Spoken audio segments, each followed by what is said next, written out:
Breaking. Old man yells about NIL. Now, why is Nick Saban throwing shots at the U? You are Locked On Canes, your daily podcast on the Miami Hurricanes, part of the Locked On Podcast Network, your team every day.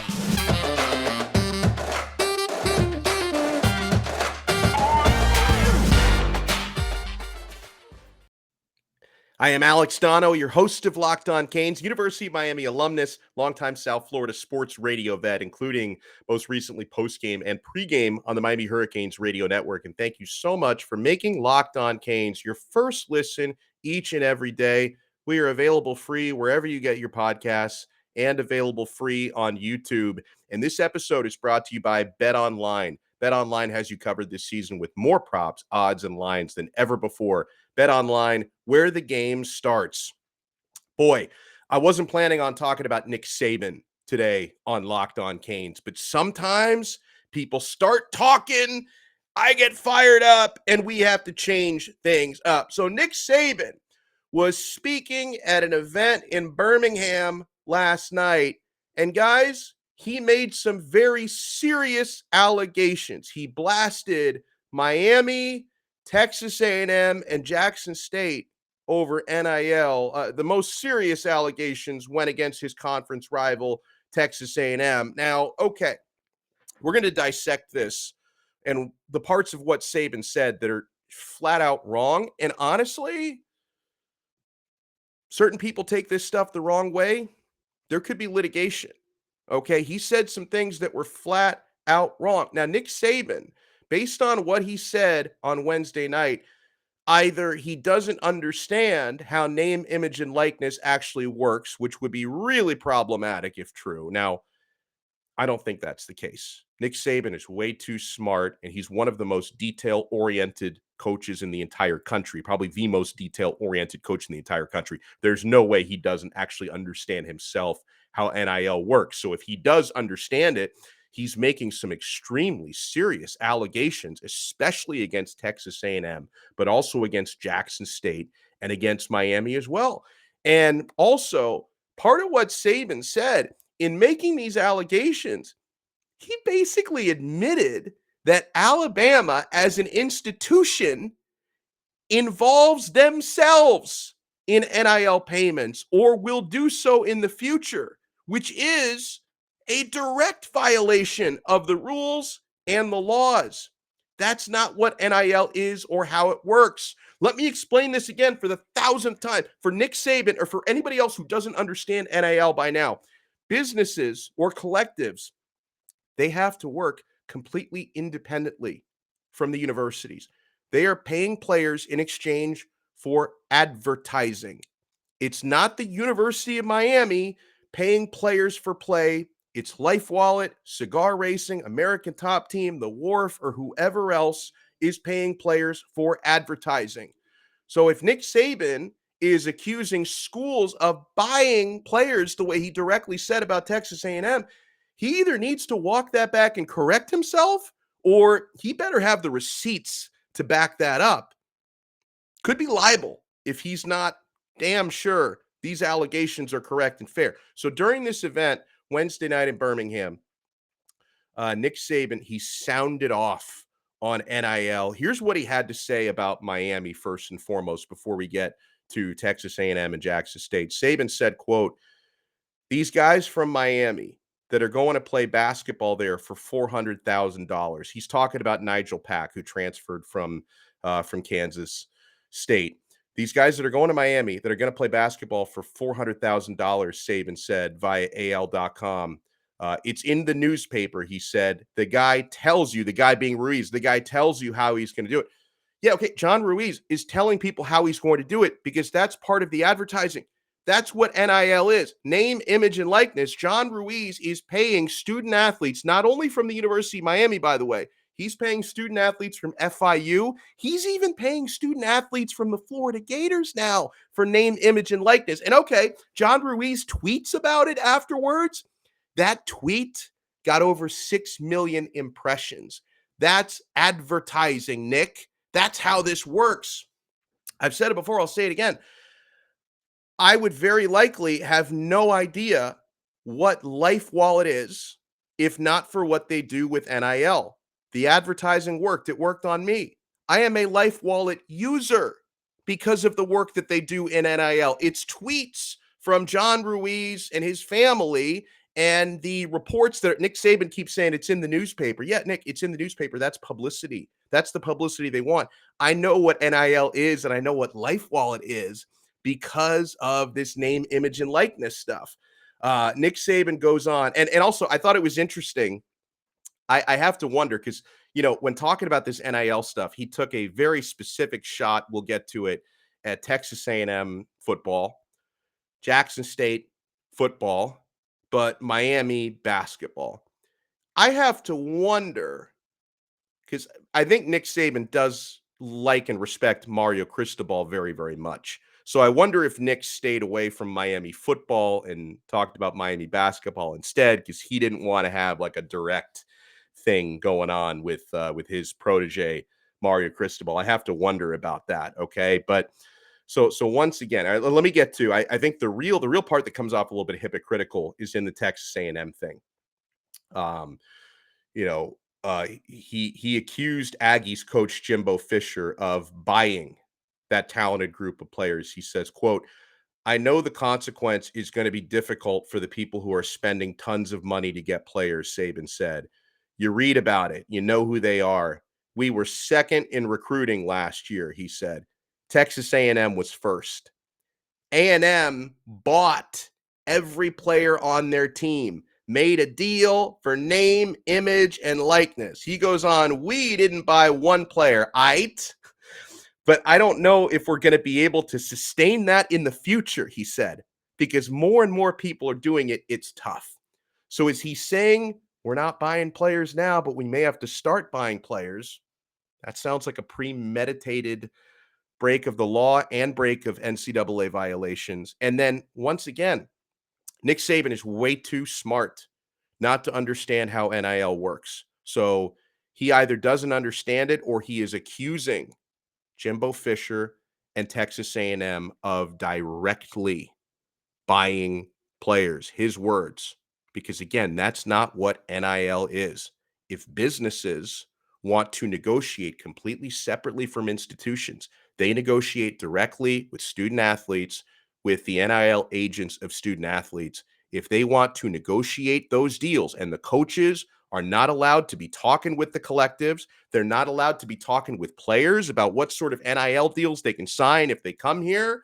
So if that's what's going on, and if it's above board, Nick Saban complaining about it, you know what it sounds like to me, folks? You know what it sounds like to me?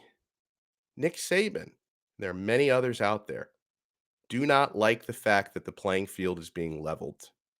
They do not like the fact that the atmosphere is now changing around name, image, and likeness, and the playing field is being leveled. And Alabama may not have certain advantages now that they had a couple of years ago before NIL was a factor. And the other part about this that sounds hypocritical is Nick Saban, no problem admitting he's done it many times that he's got plenty of players on his team. I think 35 of them from last year 25, I think, to be precise, is what he said. That, yeah, we're profiting, and some of them profiting big time, including Bryce Young making seven figures, profiting off name, image, and likeness deals. But the way he says it is, well, we make sure we do it the right way. We do it the right way. We don't do it the wrong way. So, like, it's happening and you're talking about it that, yeah, there are NIL deals that are available to people that come and play football for this institution. You just don't like the way that some others are doing it. He says, we didn't buy one player, but I don't know how we're going to be able to sustain that in the future, he said, because more and more people are doing it. It's tough. So this is some really serious stuff out there. He goes on to talk about Jackson State. Now, he didn't name the head coach of Jackson State specifically, but we all know who that is. Prime time, Deion Sanders. And prime time is prime mad about this. Saban said, quote, Jackson State paid a guy $1 million last year that was a really good Division I player to come to school, Saban said. It was in the paper. They bragged about it. Nobody did anything about it. Nick, again, that wasn't Jackson State paying a player. That player was getting paid by an NIL collective. So are you accusing directly Jackson State of cheating, or do you just not like the game? Don't call out the player, call out the game, Nick. And Deion Sanders is not happy about this. Coach Prime tweeted out on Wednesday night, "You best believe I will address that lie that Coach Saban told tomorrow. I was and awakened by my son that sent me the article stating that we paid Travis Hunter $1 million to play at the Jackson State Tigers. We as a people don't have to pay our people to play with our people." John Ruiz from Life Wallet also has been tweeting about Nick Saban.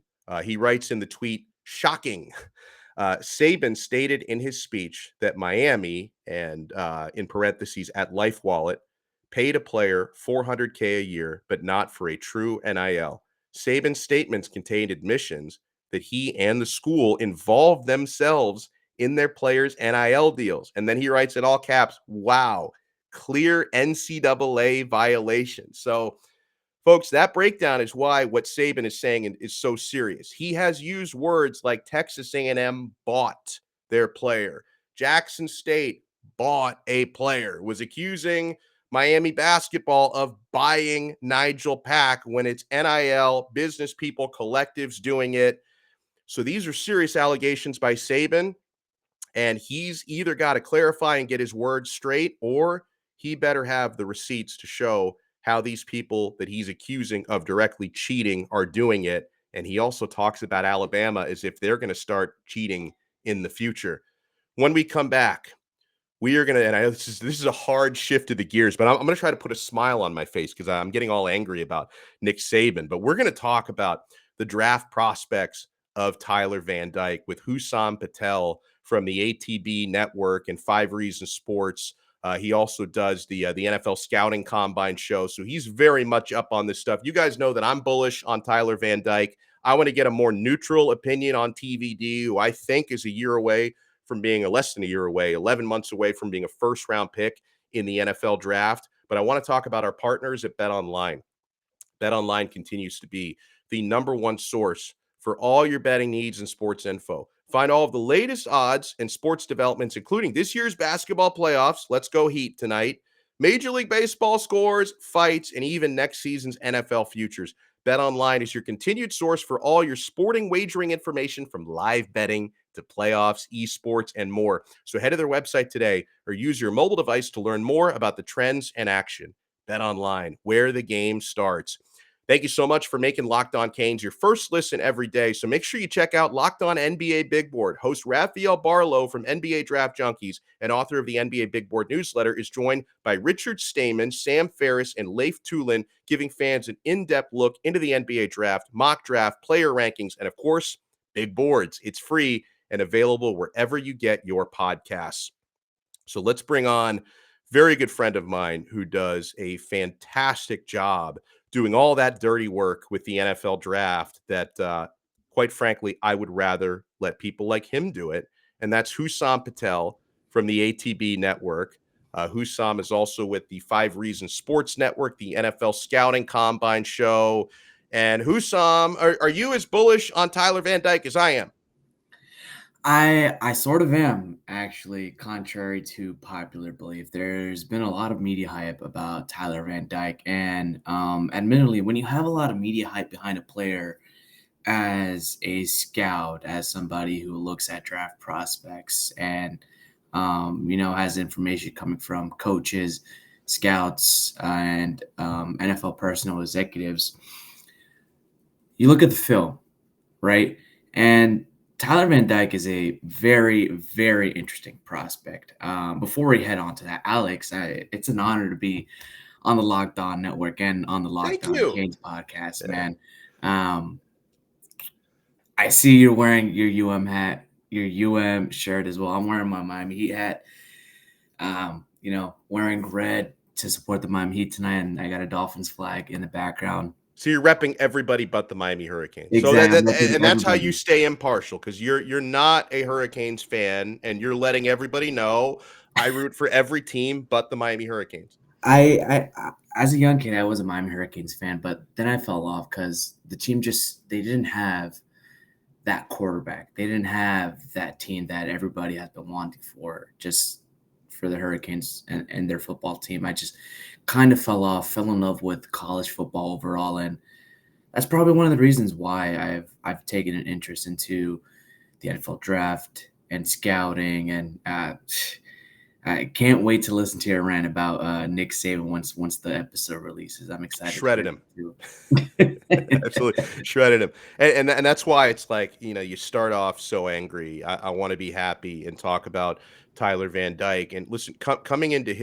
what's going to be his redshirt sophomore season, Right. um, a lot of momentum. Hussam from last year, 6 straight games of at least 300 passing yards and 3 touchdowns in 6 straight games. Was putting up video game numbers. And so, yeah, he's got another full season to play here before he's draft eligible. But I think the one thing where people can proceed with caution is he does have a small sample size so far. I think he's appeared in 9 games as a collegian so far. So, what does the film tell you, Hussam, about Tyler Van Dyke? And is the sample size just not enough? Well, look, as you said, 6 straight games of 300 plus passing yards, and according to PFF, he was the only quarterback in the Football Bowl subdivision to finish in the top 10 for passing yards, touchdowns, big time throws, and big time throw rate in the second half of the season. And he lifted a struggling Hurricanes team to a 5-1 record down the stretch. He's only a redshirt sophomore, kind of like Nick Saban's other quarterback, Bryce Young. It's Who they not didn't necessarily. buy, by the way. They did not buy Bryce Young, just so everybody knows. uh, I guess unless Nick Saban has some type of connect already to that NIL deal, but I don't think it's a given he'll declare for the draft in 12 months. He only started in 2021 after an injury to De'Ara King, whose hype was way overblown by the media as Yeah. well. I think Van Dyke may prefer to gain a little bit more experience before turning pro, but we'll see how 2022 goes for him. And if it is going well, I'm sure we'll hear his intention soon. But let's deep dive into the film, right? Initially, I was a little bit concerned about Mario Cristobal going to Miami first. Let's do a little bit of a 2022 projection. Mm-hmm. The offense he ran at Oregon didn't make the most of now a Chargers quarterback, Justin Herbert, and made him a harder evaluation than what was necessarily. TVD, he's at his best when throwing downfield, attacking opponents with his arm, not indulging in all the screens and slants that Herbert had. And Cristobal has spoken about tailoring an offense to fit Van Dyke, though. So there is that. And he's going to have Josh Gaddis as his offensive coordinator as well. So what does TVD do well? Look, obviously, he's big, he's tall, he's 6'4", 224 pounds. And I watched 3 games just to get a little bit of a feeler for him. One early in 2021 and 2 later on where he outdueled Kenny Pickett in a big win at Pittsburgh. I'm sure you remember that game. Oh, yeah. And the difference is notable. You can see him throwing with greater confidence in the later games just because he was more comfortable with that offense. He looked more in control, more comfortable, and he looked every bit a quarterback capable of succeeding at the next level. He stands tall in the pocket. His base is impressive for a young quarterback like him who was a redshirt freshman. Really played 6-7 games, plants his feet very, very nicely, steps into his throws, helps him stay accurate. His passes carry strong velocity. And if you look at his throwing motion, the way he releases the ball, just that flick, like the ball kind of flicks right out of his hand on his release. And the throwing finger kind of like spins out that extra juice to launch it downfield. One thing about him that he does tend to drop his shoulder down, and his release is a little bit more elongated than ideal. If he's looking to get into the NFL soon, he's going to have to fix that. It's not necessarily a deal breaker yet, but it is something that will need to be cleaned up. He throws to the right areas of the field. Sometimes, he leads his receivers, but from what I've seen overall, he fails to give his receivers a chance to make a play after the catch. Now, could be because the Hurricanes receiver core and the way they've recruited under Manny Diaz in the past hasn't been the best, but Charleston Rambo, even though I didn't really like him coming out of college, did just enough to make some good plays with Tyler Van Dyke. And some of Van Dyke's high completion percentages, it is padded by a lot of quick screens. So that is one context to look out for if you guys are firing up the tweets about his completion percentage. Two throws that really stood out to me a game against Virginia Tech. It was a 55-yard downfield dime. He hit the receiver perfectly in stride and made it look effortless. Then another one 15 yards across the field to the right-hand side, dropping a pass into like the tightest window. It was good coverage by defensive back, but he dropped it right in the bag, and it was like a 40-yard throw, perfect timing, accuracy, and velocity. The thing is, as big as a guy he is, he's not that mobile, but he can scramble. Yes. He can scramble. He can't. Like he's not fast, but somehow he's elusive. Like it's weird. Like it's like he's moving in slow motion, but nobody can tackle him. Yeah, I think just because of his strong arm, he's able to make every NFL throw easily, and NFL teams really, really like that. He can drive the deep out to the sideline from the opposite hash of the field. No problem threading the needle between closing defenders. Zips the balls to the areas, sticks throws into tight windows as well. He can stand in the pocket. He's a prototypical NFL quarterback now. It's just he needs to be a little bit more mobile and just something just a little bit off the field. Just hearing some of his press conferences, you like the way he speaks. Just very professional, kind of. I don't want to say Belichickian, but you can't go wrong. You can't go wrong. And I'll pull up this quote. So I'm quoting Van Dyke right now, and he goes, "You can tell the difference, the discipline, and intensity that has changed around the program, the Miami Hurricanes program, so far. There's no more BS going around here," which is very big statement coming from him. That means there was BS in the past, but it's nice to know it's not there anymore. Yeah, exactly. He's always have to be on time, or you're going to face some discipline issues, which is really great from Mark Cristobal. Pay attention to small details will help them on the field. They need standard. They need to execute. And with Cristobal at the head guy, all the talent in the Miami Hurricanes program, there's no more excuses to be 7-5. No more excuses to be 8-4. Best coaching staff in college football. We got to be better with discipline and details. That's what gets us beats. The biggest thing is player-led accountability. Me and a couple guys are doing that to make sure everybody does the right thing. And I want to highlight the importance of this. As a quarterback, you're a leader of a college program. Right off the bat, you're the starting quarterback. You're going to be making the headlines, and him already saying that he's going to be in a leadership role to make sure that he executes Cristobal and Gaddis's vision already before a game has even started speaks volumes. So when we come back, I'm going to ask the $1 million question to Hussam Patel, if I can speak correctly, who joins us, and that is where could we see Tyler Van Dyke drafted if he does declare this upcoming season? Before that, my friends, we have to talk about Built Bar. The brownie batter puffs. Oh my goodness. I love brownies. But you know what I love even more? Brownie batter. Sometimes I eat half the batter just while I'm making the brownies. Imagine if you could lick that brownie spatula clean and get some protein in while you're doing it. You're in luck because Built has a new creation, and this one is better than ever. The brownie batter puff. You heard me. This puff takes protein bars to a whole new level, and they're available right now at Built.com. Have you tried those Built Puffs yet? I'm not sure what you're waiting for if you haven't. Puffs are a chocolate-covered marshmallow protein bar. That's right. Delicious flavored marshmallow covered in 100% real chocolate with 140 calories only. 17 grams of protein, only 7 grams of sugar. Brownie batter puffs are the perfect pick-me-up for any day. All Built Puffs are covered in 100% real chocolate. That means that with Built, you can eat healthy and actually enjoy doing it. And they're made with collagen protein, which your body absorbs more efficiently, and they provide a ton of health benefits. The Brownie Batter Puffs will have you completely forgetting that you're eating a protein bar. No need to pinch yourself. This is real life. Go to Built.com to get the Brownie Batter Puffs now. Go to Built.com. Use promo code LOCKED15 and get 15% off your order. That's promo code LOCKED15 for 15% off at built.com.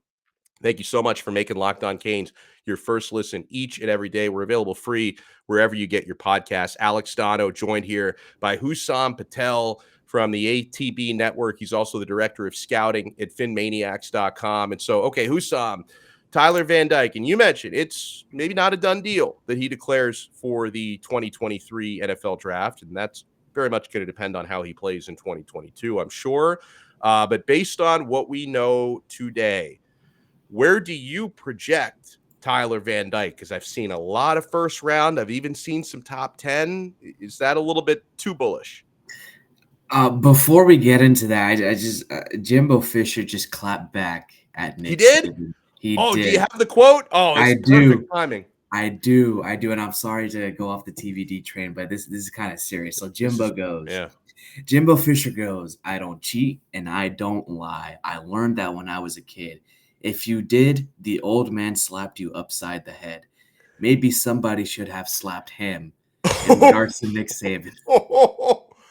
Dude, and listen, I'm first of all, I'm so glad you saw that and you could share it with us, because just to reiterate what I started the episode with, very serious allegations that Nick Saban made. Because first of all, NIL, the institutions are not involved in that. So if there are businesses cutting deals with players from Texas A&M, Jackson State, Miami, wherever else, you can't just go and blame Jimbo Fisher for that unless you've got the receipts and evidence to back it up, because you're making a serious allegation. Like Nick Saban is making an allegation that Jimbo Fisher, Deion Sanders, and, Jim Larinaga, he didn't use his name, but when he's talking about a Miami basketball player and how upset he is, he's making that allegation. Like, he's making allegations that these coaches and these institutions are paying for play, and you better be able to back that up. And so, listen, I'm not a big Jimbo Fisher fan, but I'm glad he clapped back at Nick Saban. So thank you so much for sharing that.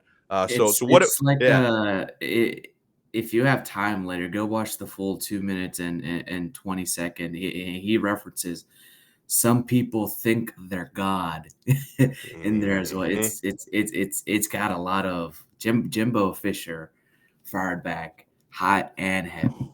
But back on that TVD train, a sign that he's seen as a big time prospect is that he's already working with, and you saw it yesterday too with his new logo for TVD and sign an NIL deal. His agent is Drew Rosenhaus.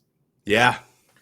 Rosenhaus is big time in Miami. Everybody down south here knows it. And the way Van Dyke was playing at the end of the season kind of hinted that he's a player who could easily work himself into top 10 consideration if he continues to improve and elevate the Miami Hurricanes. For all the talk about Bryce Young and CJ Stroud, it's players like Tyler Van Dyke and Kentucky's Will Levis that increase the excitement around the 2023 draft. And it further highlights why a lot of teams passed on everybody except Kenny Pickett in the 2022 quarterback class with an eye towards 2023. Teams like the Atlanta Falcons, Carolina Panthers, Washington Commanders, and Tennessee Titans took flyers on quarterbacks who may eventually start, but around the league they're seen as developmental prospects, and they all took chances on them in the third round or later.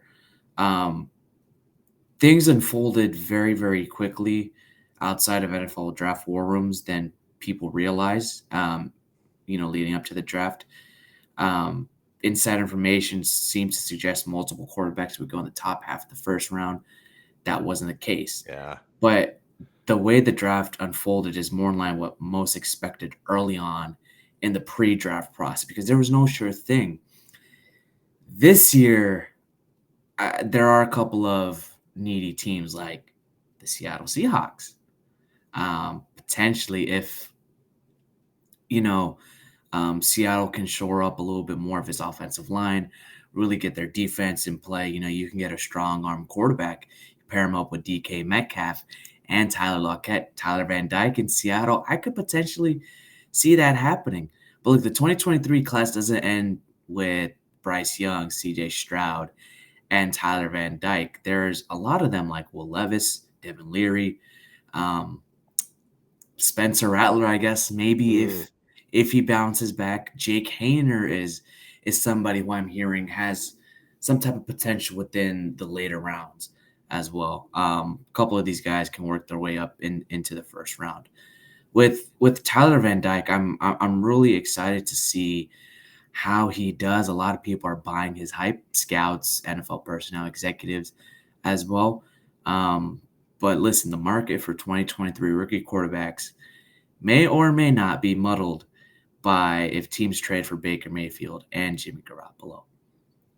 If I were to bet who would be picking up quarterbacks, the rookie quarterbacks next year, it would be maybe the Texans if Davis Mills doesn't play like he was last year. Potentially the Carolina Panthers if they don't think Matt Corral can work out. The Detroit Lions, Jared Goff is under contract to 2024. A lot of offensive weapons. Goff can't get that done. Maybe TVD in Detroit, who knows? And then the Seattle Seahawks for sure. That's really well said. Make sure you guys follow Hussam on Twitter. I'll read it out for those listening to the audio version. It's at Hussam Patel, 2 S's in Hussam. And make sure you check out his work. He is the director of scouting for Phin Maniacs and editor at the ATB Network. So thank you so much, Hussam. And thank you, everyone, for making Locked On Canes your first listen every day. Now make your second listen Locked On ACC. Get all of your daily ACC news in less than 30 minutes. It's free and available wherever you get your podcasts.